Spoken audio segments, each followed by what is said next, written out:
Because mercury is dangerous to the environment and to our individual lives. So we're trying to make sure we eliminate its use completely, if not completely, to the barest minimum. Miners have over the centuries has been used to mercury in their amalgamation process towards the recovery of gold. Mercury is a heavy silvery white metal which is liquid at room temperature and evaporates easily. It is a naturally occurring element that will always be present in the environment. It cannot be broken down or degraded into harmless substances. It can only change form. It has serious implications on our health, especially pregnant women and children. It can cause about deformation. Once deposited in the environment, natural microbes can change mercury to methylmercury, a particularly hazardous form that becomes more concentrated as it travels up the food chain. Mercury is currently used in many products and processes worldwide and is part of our daily life. However, human activity, especially artisanal small-scale gold mining and the burning of coal, has increased the release of mercury into the environment, raising the concentration of mercury in the atmosphere, soils, fresh waters and oceans. Dirty gold mining has ravaged landscapes, contaminated water supplies, and contributed to the destruction of vital ecosystems. Hay mercurio a niveles 10, 20, 30 veces encima de los niveles permisibles. Está afectando personas de toda edad, ambos géneros, y el problema está aumentando. In January 2013, a global treaty called the Minamata Convention on Mercury was agreed to protect human health and the environment from the adverse effects of mercury. The major highlights of the Minamata Convention include a ban on new mercury mines, the phasing out of existing ones, control measures on air emissions, and the national regulation of the informal sector for artisanal and small-scale gold mining, which is the biggest emission source of mercury into the environment. The Minamata Convention is much more than an environment convention, which I think for many it was initially perceived as that, but it's a health convention equally much. Without addressing the issue of mercury and the mercury releases and emissions, we are not able to address the sustainable development challenges of today and of the future. In order for the convention to come into force, there's a requirement in the convention text that 50 ratifications are required. The reason why it's important to ratify is that without ratification there is no legally binding obligations at the national level.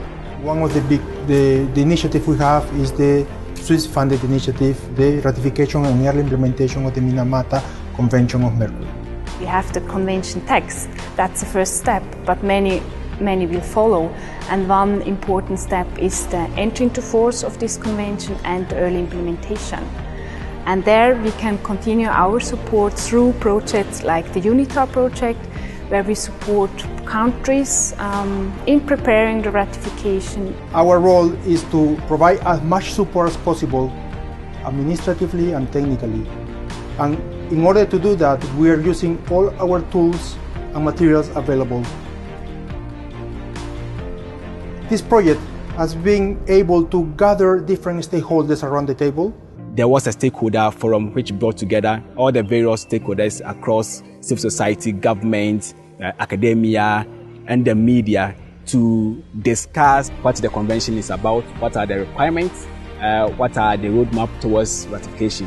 Where some people now, they know what is mercury, they know what are the implications of mercury, of the mismanagement of mercury, and they also know what are the different alternatives.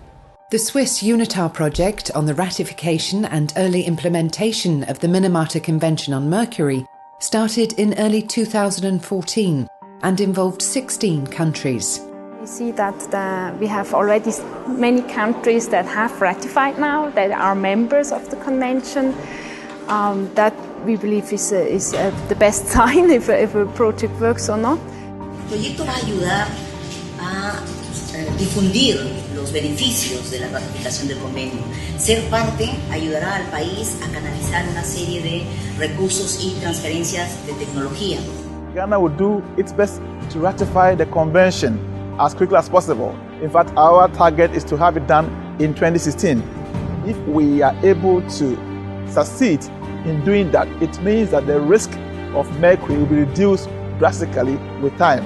Pollution has no borders, so you need globally enforced conventions, agreements, laws that help to reduce the impact of waste on our environment.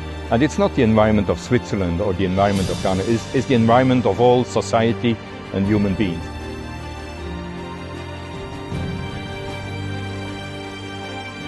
Looking at you, mad media on it. And just Initially, before, things were not well.